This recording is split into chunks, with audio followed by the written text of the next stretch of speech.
grand direct des médias, Jean-Marc Morandini. Et le fait média du jour, c'est donc TF1 qui a décidé de racheter Newen, la société qui produit Plus belle la vie ou encore Faites entrer l'accusé. Une annonce qui a surpris tout le monde hier et qui a provoqué quelques remous, notamment du côté de France Télévisions. On va vous expliquer ça très clairement et surtout vous expliquer ce que cela peut changer pour vous, téléspectateurs.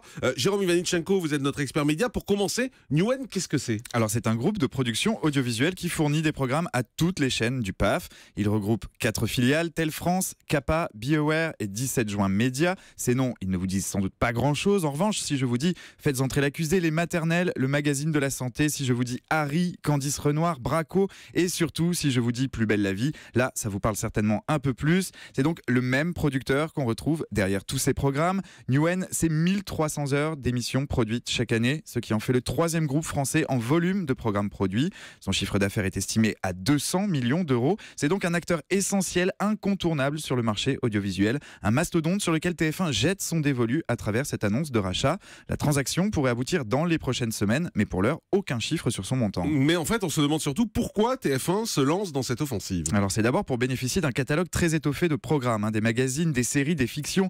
Newen est présente sur tous les fronts. À terme, le groupe TF1 espère pouvoir les rapatrier, les diffuser sur ses antennes. C'est ce que Thomas Joubert nous disait hier matin déjà. Un producteur possède les droits de diffusion des programmes qu'il fabrique et donc on pourrait retrouver Faites entrer l'accusé sur TMC ou Plus belle la vie sur NT1 à une condition toutefois, renégocier les contrats passés avec les chaînes qui diffusent actuellement ces programmes et ça n'est pas encore fait. Mais le groupe TF1 pourra aussi se contenter de distribuer ces programmes et même de les vendre à l'étranger. Cette transaction, c'est donc un signe des temps. Le marché publicitaire est de plus en plus concurrentiel, vous le savez. Les chaînes cherchent de nouvelles ressources, elles tentent de diversifier leurs activités. Intégrer une société de production, c'est aussi trouver une nouvelle source de revenus. Et puis c'est aussi pour le groupe TF1 l'occasion de mettre la main sur une structure de production déjà très organisée, qui bénéficie d'une grande expérience. Ça peut rendre quelques services pour développer en interne de nouveaux programmes, notamment des fictions ou des séries. C'est sans doute ce qui a convaincu définitivement TF1 de se lancer dans cette opération, d'autant que le groupe dispose des moyens pour le faire, notamment depuis qu'elle a revendu sa chaîne Eurosport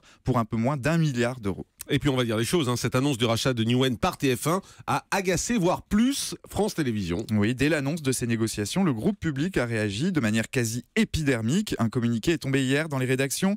La présidente de France Télé, Delphine Ernotte, rappelle que le groupe est le plus gros client de Newen. Il lui assure même les 2/3 de ses revenus. Pour elle, si TF1 rachète Newen, il rachète donc un savoir-faire qui, en quelque sorte, appartiendrait intellectuellement à France Télévisions. Et Delphine Ernotte ne l'accepte pas. Elle est furax même et elle tape du poing sur la table.